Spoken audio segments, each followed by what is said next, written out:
Good morning. Putting some socks on. Feel like I could be singing a little Mr. Rogers, It's a beautiful day in the neighborhood. Beautiful day for a neighbor. Would you be mine? Could you be mine? Okay. So, neighbors. We're in Proverbs chapter 29, starting in verse 23. Yes, 23. A man's pride will bring him low, but the humble in spirit will retain honor. Obviously, our pride typically gets us in trouble, and then we're brought down low. Whoever is a partner with a thief hates his own life. He swears to tell the truth, but reveals nothing. And once again there, you pair up unwisely with wicked people, you hate your own life. I mean, the idea is if you really cared about yourself, you'd make wise decisions and godly decisions. Again, some of these proverbs are more simple, other ones are deeper, and we could really pull apart. Verse 25, the fear of man brings a snare, but whoever trusts in the Lord shall be safe. And this one, I think, is something that I actually feel like we'll be having kind of a shorter one today. There's only a few verses left in the chapter. But the idea here, the fear of man brings a snare. And that's something very important for us to keep in mind, is that really any fear we have, based off of even what's going on in this world, well, it can bring a snare. Because really, we ought not fear anything other than the Lord himself. Whoever trusts in the Lord will be safe. Oh, my Bible has a side note here. What does it say? Secure, literally set on high. And so the idea there again is that if you're fearing what people can do, if you fear man, if you fear what's going on in the world in general, well, that's going to bring a snare.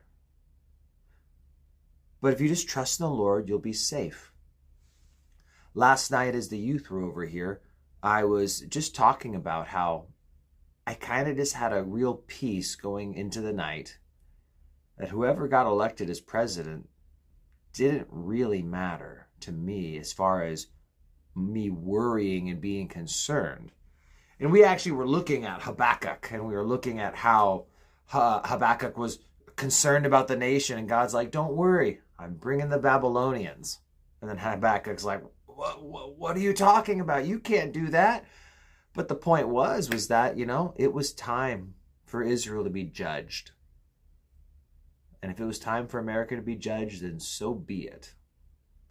Because if I worry about man and I worry about all those things, I'm not going to make the right choices and the right decisions. But if you fear the Lord and you have your trust in him, well, he'll secure you. He'll set you on high. He'll protect you. He'll watch over you.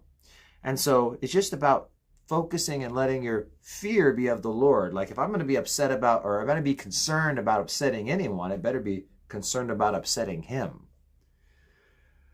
Verse 26, many seek the ruler's favor, but justice for man comes from the Lord.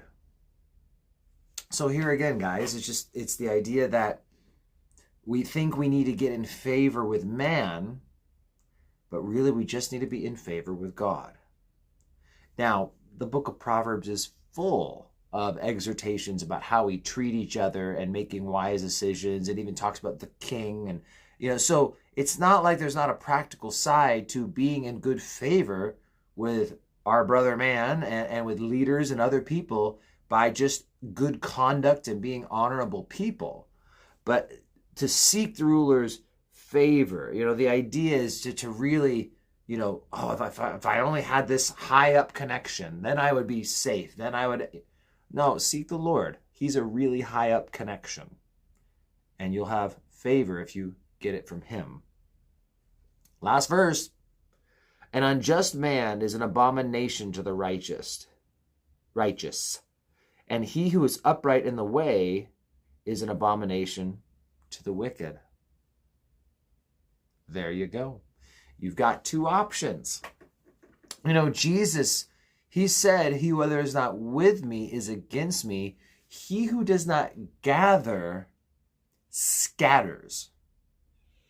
And I like that illustration that Jesus gave because, we just think with or against, and maybe that kind of makes it sound like, well, I'm just on this side of the line and you're just on that side of the line. But, we're right up here next to the line. Like, no, it's, if you're not part of the process of gathering, then you're part of the process of scattering. One or the other. It's not like you're close to the middle. And so the unjust man, he's an abomination to the righteous. An abomination. But the just man, right? He who's upright in the ways of God, well, you're an abomination to the wicked. And so that's the idea, is that truly, when you're doing the right thing for one side, you're going to be rubbing the other side wrong.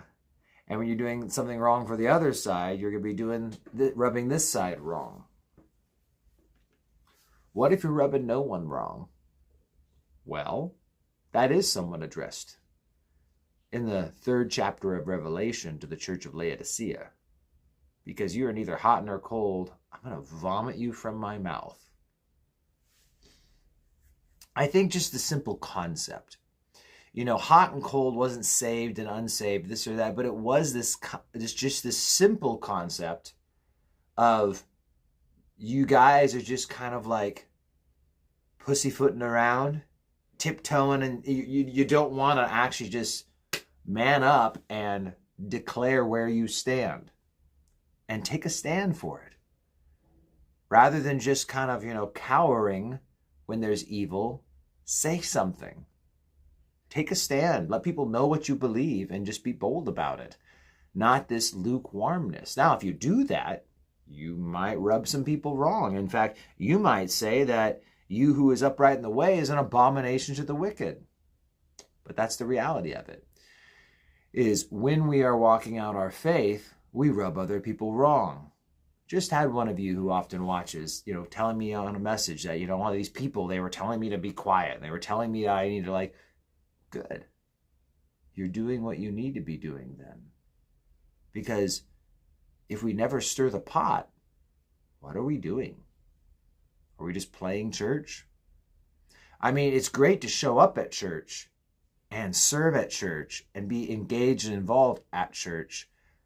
But when we leave the church, we need to be just as involved, just as engaged, making the same amount of effort to be making a difference on the world around us.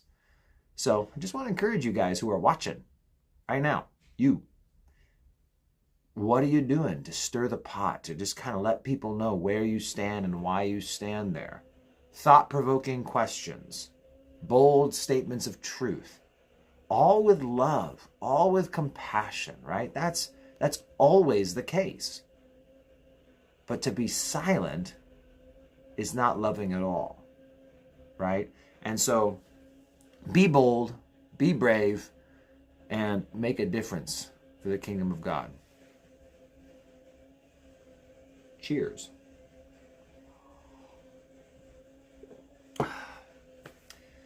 Now, one last toast to the next 4 years. God bless you guys.